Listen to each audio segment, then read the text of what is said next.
જો તમે US, gulf કે કોઈ બીજા દેશમાં કામ કરી રહ્યા છો અને તમારા ચિલ્ડ્રનના હાયર એજ્યુકેશનને લઈને મનમાં સવાલ છે, તો આ વિડીયો તમારા માટે બહુ કામનો છે.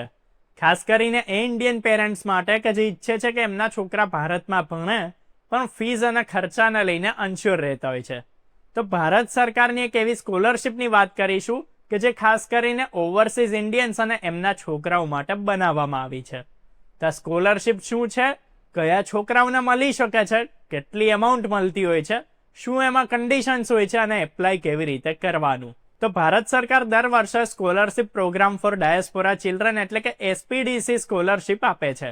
એનું ઇન્ટેન્શન ક્લિયર છે કે જે બાળકો ઇન્ડિયન ઓરિજિનના છે પણ વિદેશમાં રહે છે કે ત્યાં ભણી ચૂક્યા છે, એમને ભારત લાવીને અંડર ગ્રેજ્યુએટ એજ્યુકેશન માટે એન્કરેજ કરવાના.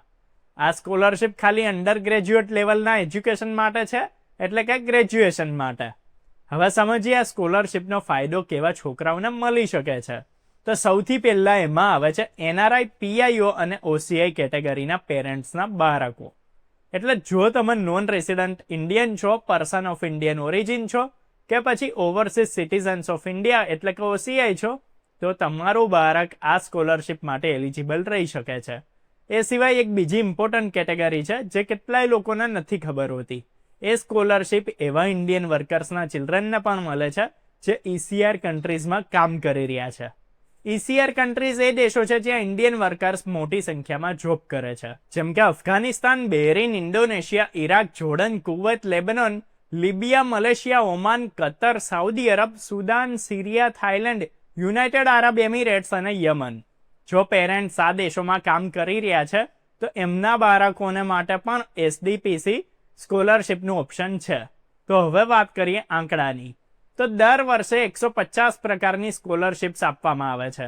એમાંથી 100 સ્કોલરશિપ્સ એનઆરઆઈ, પીઆઈઓ અને ઓસીઆઈ કેટેગરીના છોકરાઓ માટે રિઝર્વ હોય છે, જેમણે એજ્યુકેશન ફોરેનમાંથી લીધું હોય. બાકી 50 સ્કોલરશિપ્સ એ ઇન્ડિયન વર્કર્સના બાળકો માટે હોય છે કે જે ઈસીઆર કન્ટ્રીઝમાં કામ કરી રહ્યા છે.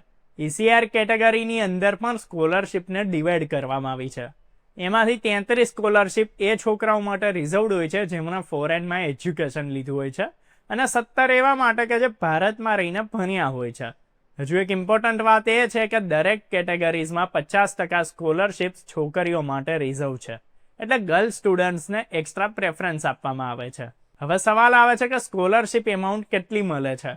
તો આ સ્કીમમાં સ્ટુડન્ટ્સને વર્ષે $4,000 એટલે કે લગભગ 3.5 લાખ રૂપિયા સુધીની સ્કોલરશિપ મળે છે. આ amount tuition fees, hostel fees, entry fees અને મેસ ચાર્જીસને છોડીને બાકી એજ્યુકેશન રિલેટેડ ફીસ માટે આપવામાં આવે છે, એટલે સ્કોલરશિપ તમારી ઓવરઓલ કોસ્ટને બહુ ઓછી કરી શકે છે.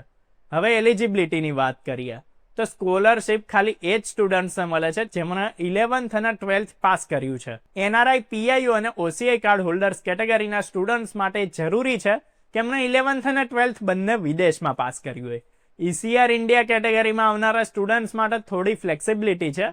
એ સિવાય 12th ક્લાસમાં મિનિમમ 60% માર્ક્સ હોવા પણ જરૂરી છે. એક બહુ જરૂરી કન્ડિશન એ છે કે સ્કોલરશિપ એપ્લાય કરતા પહેલા સ્ટુડન્ટનું ઇન્ડિયાની કોઈ રેકોગ્નાઇઝ કોલેજમાં એડમિશન થવું જરૂરી છે. વગર એડમિશન લેટરે એપ્લિકેશન એક્સેપ્ટ કરવામાં નથી આવતી. આ સ્કોલરશિપ થ્રુ મેડિકલ અને મેડિકલ રિલેટેડ કોર્સિસને છોડીને બાકી બધા કોર્સિસમાં ભણી શકાય છે. હવે ઇન્કમ કન્ડિશન સમજીએ કેમ કે બહુ ઇમ્પોર્ટન્ટ છે.